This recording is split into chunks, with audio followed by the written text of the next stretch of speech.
L'ascendant vierge, c'est un ascendant qui est caractérisé par son goût prononcé pour la perfection et le perfectionnement.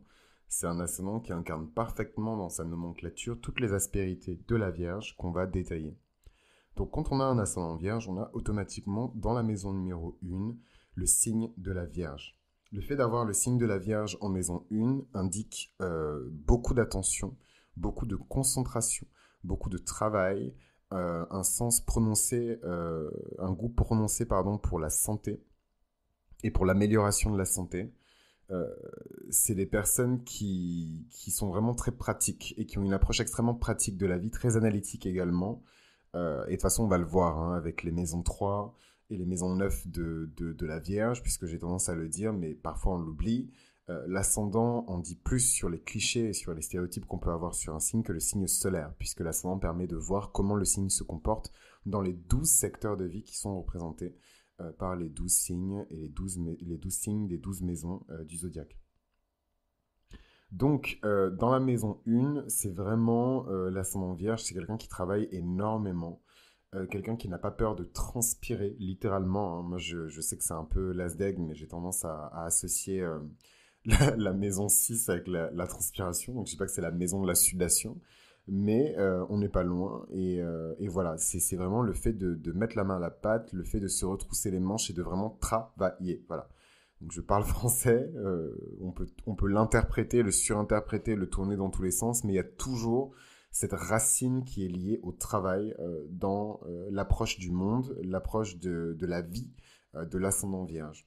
La deuxième maison en balance, elle indique ici le côté extrêmement économe et maîtrisé de la Vierge. C'est vraiment la Vierge qui a son cœur sur son porte-monnaie.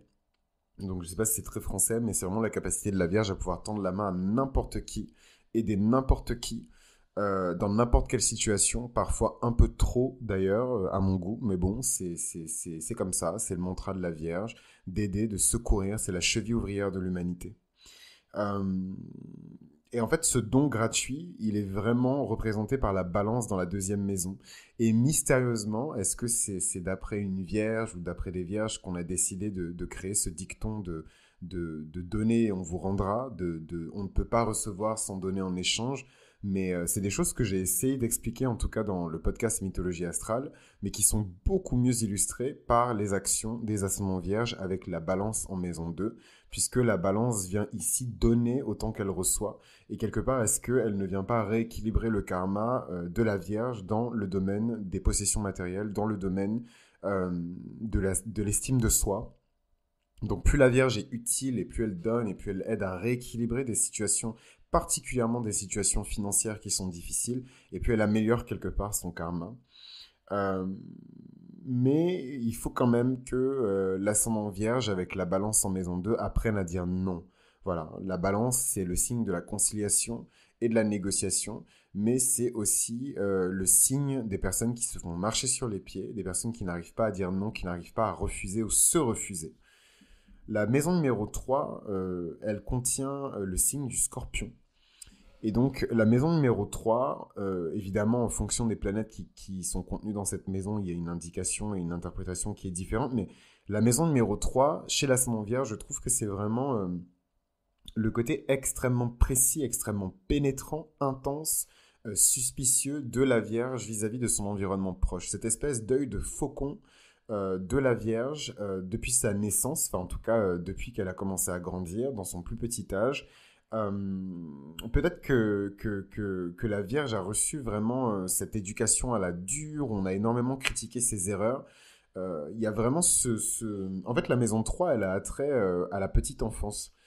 Et le scorpion, dans la maison de la petite enfance, je vous laisse deviner du coup comment les ascendants vierges ont pu vivre ou expérimenter, ressentir en tout cas leur éducation. C'est vraiment la question de l'éducation.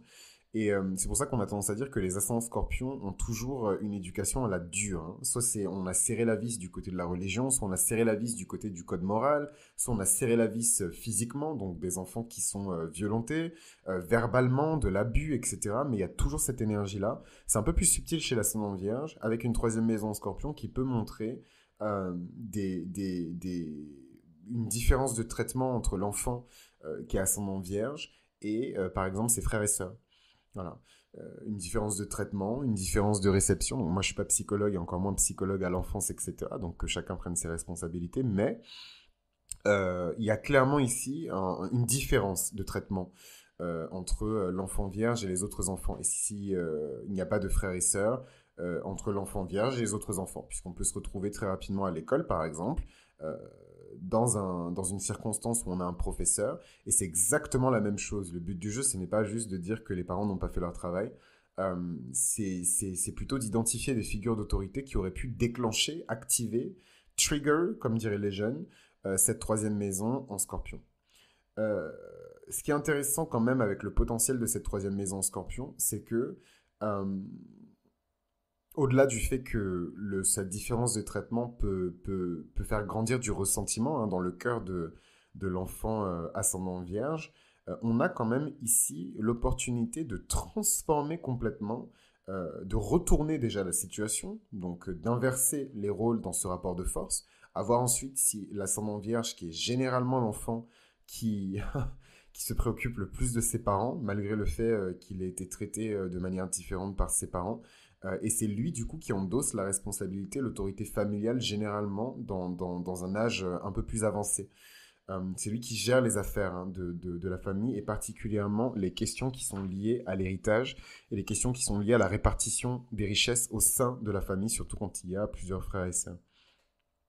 On peut aussi voir ici un grand potentiel de transformation au-delà du rapport de force qui existe entre l'apprenant et l'enseignant.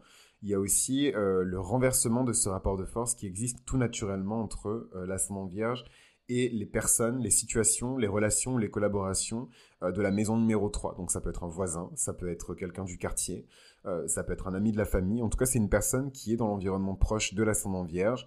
Et voilà, et peut-être que ces personnes-là, vu que le scorpion n'est pas forcément une énergie qui invite à la chaleur, à l'amitié, au respect, etc. C'est plutôt une énergie qui fait ressortir de manière assez viscérale les bas instincts des gens, leurs réflexes, leurs peurs.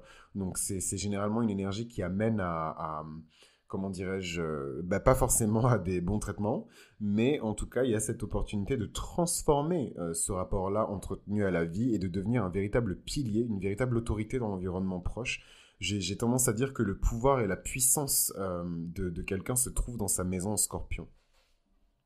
La quatrième maison pour l'ascendant vierge se trouve en sagittaire. Alors ici, on a le côté très chaleureux, optimiste de l'ascendant vierge qui, d'une manière ou d'une autre, a ramené vers lui, dans sa quatrième maison du retour à soi, dans sa quatrième maison du fondement, des éléments issus de cultures étrangères, des éléments qui sont issus d'une culture qui n'est pas celle dans laquelle il a grandi. Peut-être que l'ascendant vierge a été déplacé, peut-être qu'il n'a pas grandi dans le pays dans lequel il est né, peut-être qu'il a été exposé à d'autres cultures, à d'autres influences qui viennent d'ailleurs, qui viennent de loin, qui ont élargi son système de pensée, qui ont élargi la conception qu'il se fait de la famille, qu'il se fait de l'union, qu'il se fait d'un foyer.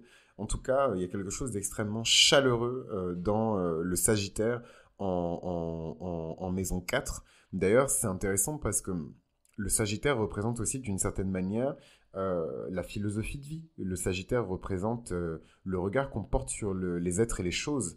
Et en fait, dans cette quatrième maison, on peut avoir ici des parents, surtout du côté maternel hein, de l'énergie, pas forcément du côté rigoureux, paternel, dur, mais du côté maternel de l'énergie, qui ont de très très très très grandes attentes vis-à-vis de leurs enfants.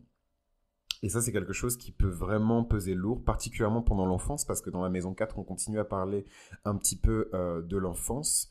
L'adolescence qui est une forme d'affirmation de soi et qui est le déclenchement, en fait, le démarrage du processus enfin le démarrage, un psychologue pour enfants pèterait un câble, mais parce que le processus d'individuation commence beaucoup plus tôt, mais de manière sociale. Voilà, on s'en fout que vous aviez changé de couleur de couche ou de chaussettes quand vous étiez en maternelle. Le processus d'individuation, en tout cas pour moi, commence vraiment au niveau de la préadolescence et de l'adolescence, où on commence à chercher à s'affirmer dans ces cercles sociaux de manière plus claire, de manière plus logique, de manière plus assertive. Et là, on arrive dans la 5e maison. Mais on est toujours dans la 4e maison, où vraiment, voilà, l'enfance de l'ascendant vierge avec la maison 4 en Sagittaire est extrêmement marquée. par de la culpabilité, par parfois de l'humiliation. En fait, c'est le côté dur du Sagittaire qu'on veut, je sais pas pourquoi, hein, mais qu'on veut foncièrement ignorer du parent qui est comme un clerc, qui est comme un religieux, qui est comme un prêtre ou qui est comme un curé, du parent qui est extrêmement dur. Ça peut être d'ailleurs la maison 4 en Sagittaire, un père ou une mère qui est pasteur, par exemple, un père ou une mère qui est prédicateur ou prédicatrice. Voilà, c'est vraiment le cliché des familles extrêmement religieuses où un des deux parents exerce une fonction cléricale ou une fonction de religieuse, ou en tout cas qui exerce une forme de prédication. On a ici, dans la maison 4, tout le poids de la religion, tout le poids de la philosophie. L'éducation, elle a été à la dure. On n'accepte pas l'erreur, on n'accepte pas la mauvaise humeur, on n'accepte pas la tristesse, toutes ces énergies un petit peu du scorpion qui ont été chassées, bannies par l'énergie du Sagittaire, en tout cas qui ont essayé qui ont été muselées en tout cas par l'énergie du Sagittaire en maison 4. C'est une maison de vie, c'est une maison d'expansion, c'est une maison de croissance. On ne laisse pas de place dans le cœur de l'ascendant Vierge pour la négativité, les énergies négatives, alors que c'est important d'affronter les énergies négatives. Et d'ailleurs, l'énergie du Sagittaire est également connue pour ça. Ignorer la réalité des faits, ignorer la réalité des choses jusqu'à ce qu'elle soit beaucoup trop grosse pour être gérée.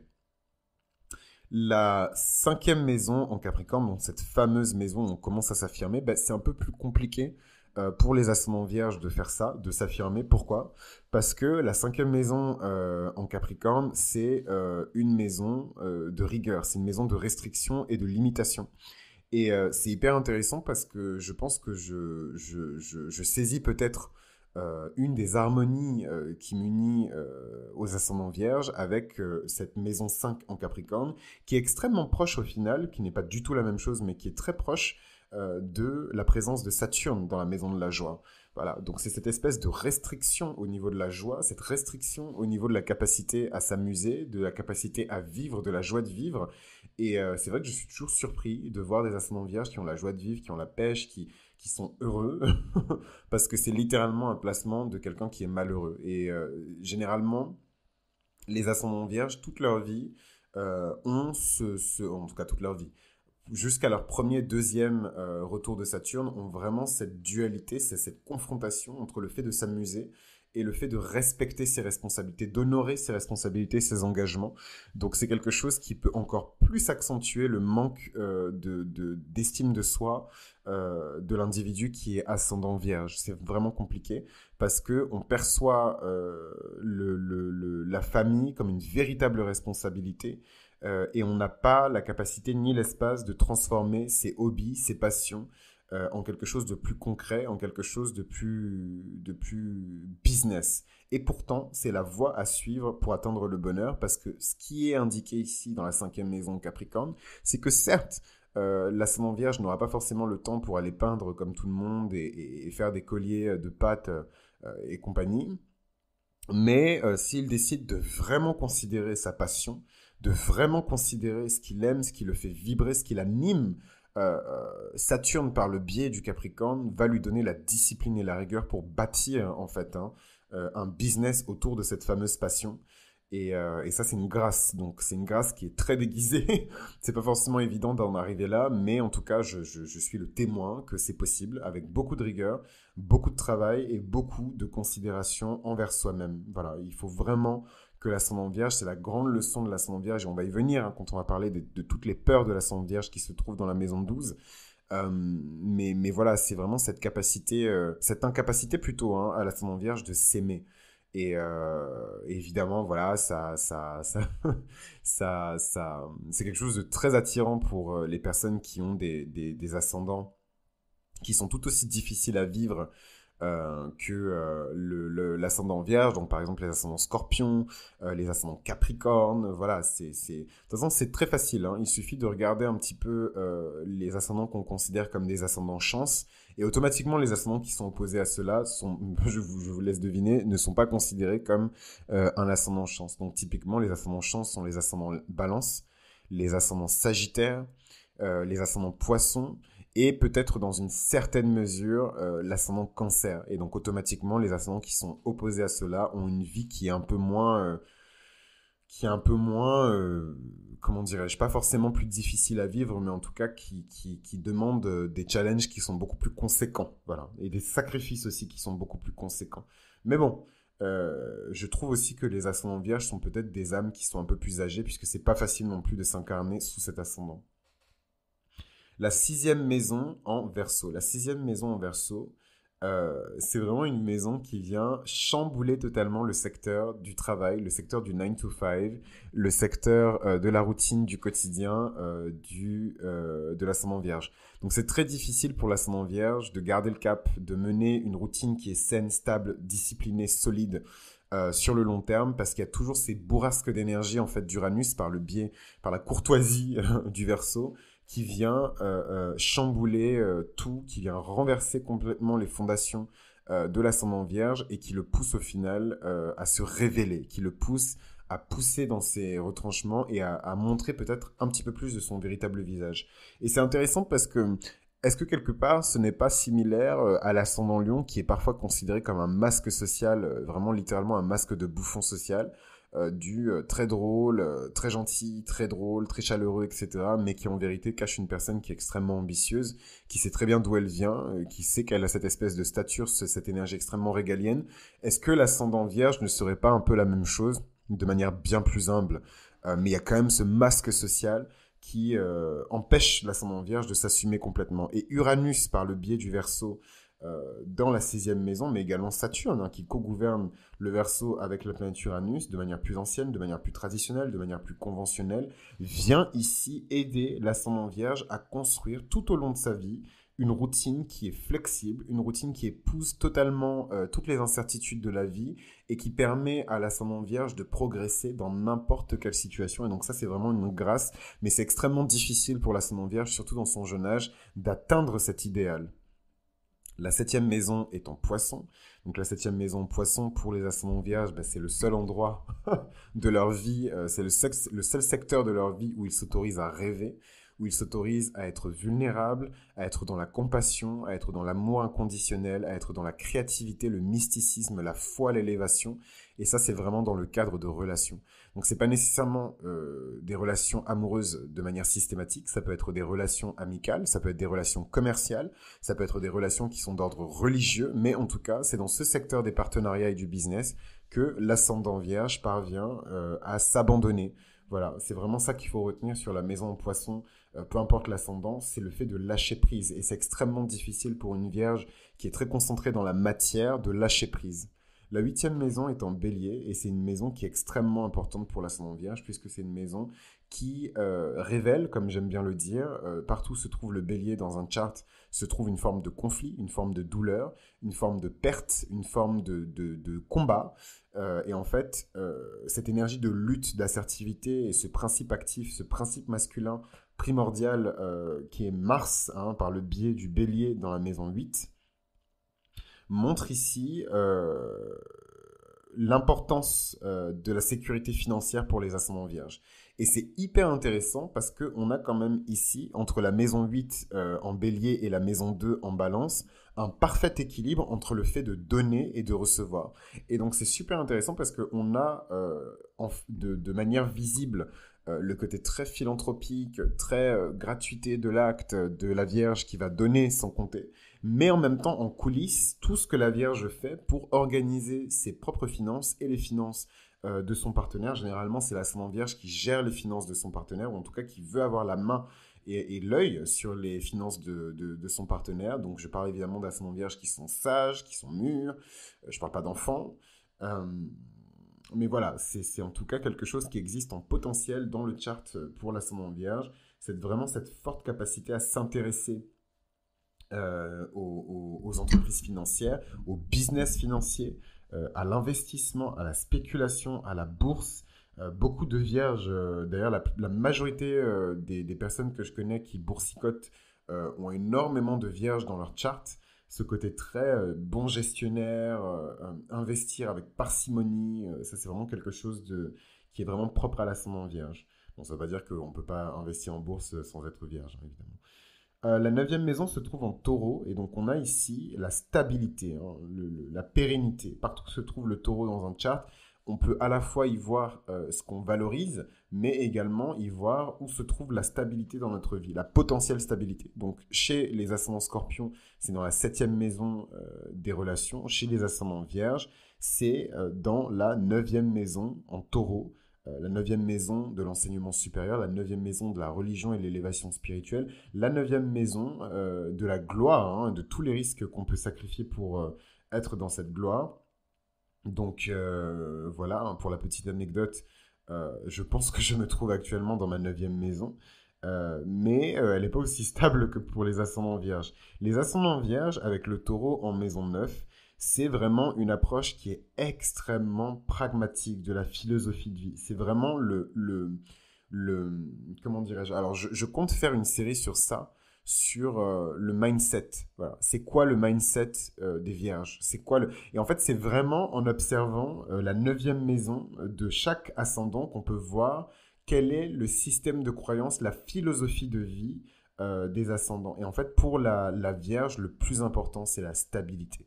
C'est la pérennité. Il faut que les choses soient pérennes, il faut que les choses soient stables, il faut que les choses soient solides, consolidées, palpables, pragmatiques. Voilà, la Vierge s'en fiche complètement de vos rêves, elle s'en fiche complètement de vos aspirations. Si vous n'avez pas déjà un Oscar, elle ne veut pas entendre parler de ce projet d'étudier en école d'acteur. Qu'est-ce que c'est? Ça se mange, voilà. C'est vraiment...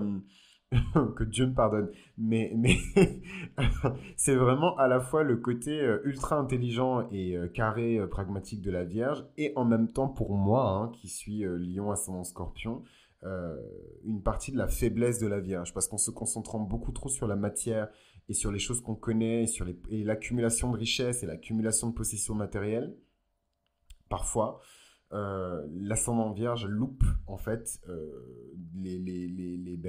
la vie en fait. Bon là c'est plus le côté scorpion qui s'exprime, mais voilà, à force de trop se concentrer sur la petite maison et puis mon petit prêt immobilier pour payer ma petite maison et ma petite voiture, et puis je vais déposer mes enfants dans ma petite école, et voilà, et c'est tous les jours comme ça depuis 25 ans. Voilà, ça c'est vraiment c'est le paradis de la Vierge en ascendant, et c'est le cauchemar. C'est le cauchemar de l'ascendant poisson, et j'en profite pour insérer mes 2 centimes. C'est aussi le cauchemar des ascendants scorpions, cette espèce de...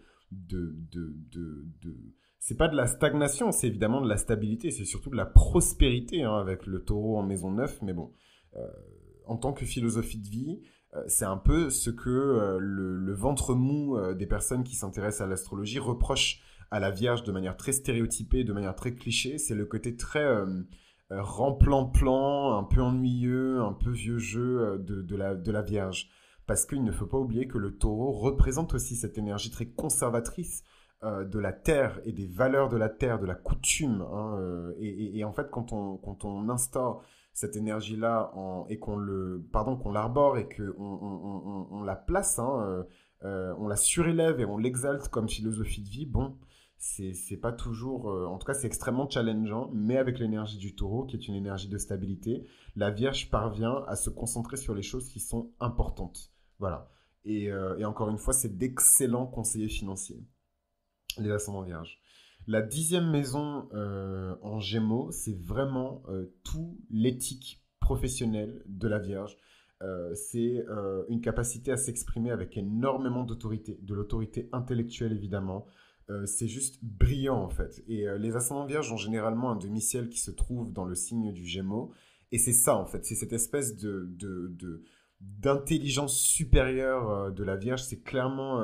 et je trouve ça formidable en plus que les ascendants vierges aient ce demi-ciel en Gémeaux, parce que ça montre clairement que s'ils sortaient un petit peu de leur coquille et qu'ils faisaient les sacrifices nécessaires et qu'ils appliquaient la discipline et la rigueur nécessaires, hein, pour atteindre leurs objectifs qui sont représentés dans la maison 10, ils peuvent atteindre et marquer l'histoire par leur intelligence, par leur brio, par leur forte capacité à intellectualiser, à collecter des informations et les diffuser, par leur communication, par leur manière de s'exprimer. C'est quelque chose qu'on peut retrouver dans l'écriture, c'est quelque chose qu'on peut retrouver dans le théâtre, etc., etc. La 11e maison se trouve en Cancer pour les ascendants vierges, et c'est une 11e maison qui montre ici toute la dimension, comment dirais-je, euh, oui, affectueuse, hein, d'une certaine manière. La maison en cancer, c'est toujours une maison dans laquelle on est à cœur ouvert. Et d'ailleurs, pour la petite anecdote, moi j'ai beaucoup été attaqué dans ma neuvième maison qui est en cancer par des membres enfin, des membres, des membres, oui, des membres du corps enseignant. Et c'est vraiment parmi les plus grandes douleurs de ma vie. Et, euh, et je pense que les maisons qui se trouvent dans le signe du cancer ont malheureusement cette double croix où à la fois on a énormément d'amour à donner et énormément d'amour à recevoir, mais en même temps on s'expose, hein. Je le répéterai jamais assez, le cœur sans défense n'a pas de peur, mais bon, le cœur sans défense peut se faire défoncer en fait. Donc, attention dans la maison 11 pour les ascendants vierges à ne pas trop se donner à des personnes qu'on ne connaît pas, à des personnes qu'on considère comme des alliés. C'est vraiment le côté trahison, hein, par un ami qu'on pensait extrêmement proche. C'est le côté aussi, je considère mes amis comme ma famille. Ça, c'est vraiment, on a tendance à penser que c'est un truc de Verseau, mais c'est vraiment quelque chose d'ascendant vierge. Le cancer dans la maison des alliés, c'est l'apanage de l'ascendant vierge et uniquement de l'ascendant vierge. Et en fait, cette espèce d'hospitalité, cette espèce de fraternité, cette espèce de gratuité dans l'amour et dans l'acte de l'amour vers quelqu'un qu'on ne connaît pas, cet amour pour son prochain, c'est véritablement quelque chose qui appartient à l'ascendant vierge avec la maison 11 en cancer. Mais malheureusement, on utilise beaucoup les vierges, on les trahit énormément, on utilise leur argent, etc. Et voilà, donc attention, il faut se méfier, hein, des personnes qui sont dans cette fameuse 11e maison et bien étudier leur motivation.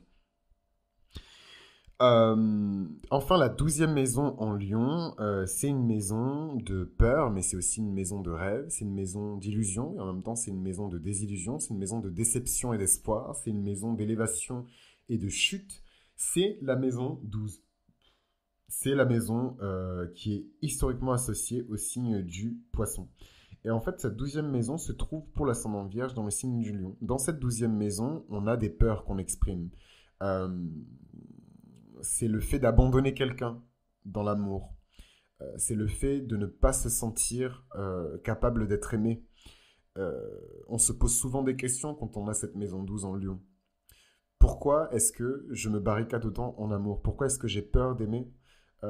Pourquoi est-ce que j'ai peur que les gens soient trop proches de moi? Donc ça, c'est vraiment le côté très, comment dirais-je, hypochondriaque et don't touch me de la Vierge, parce que tout le monde est sale et tout le monde... C'est cette peur d'être souillé, hein, au final, de la Vierge qui cultive un petit peu sa pureté. Les sentiments, c'est sale. Les émotions, c'est sale. On ne connaît pas les véritables intentions des gens, c'est sale. Voilà, tout est sale. Euh, Et c'est aussi cette espèce de pression de l'ascendant vierge de tout le temps, tout le temps, tout le temps, tout le temps chercher à s'approcher de la perfection. Parce que on a cette pensée qui nous fait dire malheureusement que si on n'est pas parfait, on ne sera jamais capable d'être aimé par quelqu'un. Et donc ça, c'est quelque chose qui peut à la fois... C'est pour ça que j'ai tendance à dire que la plus belle énergie et les plus belles personnes physiquement, c'est souvent des personnes qui sont ascendant vierge, parce que toute cette pression en fait qui se met pour être beau, pour être et donc c'est pas juste le physique, hein, c'est pour être aimable, pour être de vrais amis, pour être de vrais amants, pour être de vrais parents. C'est une pression qui évidemment augmente leur beauté puisque c'est bien connu, la Vierge fait tout ce travail de raffinement pour préparer l'avènement de Vénus dans le signe masculin d'air et cardinal de la Balance. Donc voilà un petit peu pour l'ascendant vierge. C'est un ascendant qui est courageux, beaucoup plus que ce que le nom pense. C'est un ascendant qui est modéré. C'est un ascendant qui a vraiment une importance qui est juste gigantesque pour l'éthique et le respect de la dignité de l'être humain. Et qui n'a pas peur voilà, de se retrousser les manches et de mettre les mains dans le cambouis, comme on dit chez nous, pour résoudre un problème et trouver une solution. Donc voilà un petit peu pour la nomenclature de charte de l'ascendant vierge et on passe tout de suite aux détails des maisons.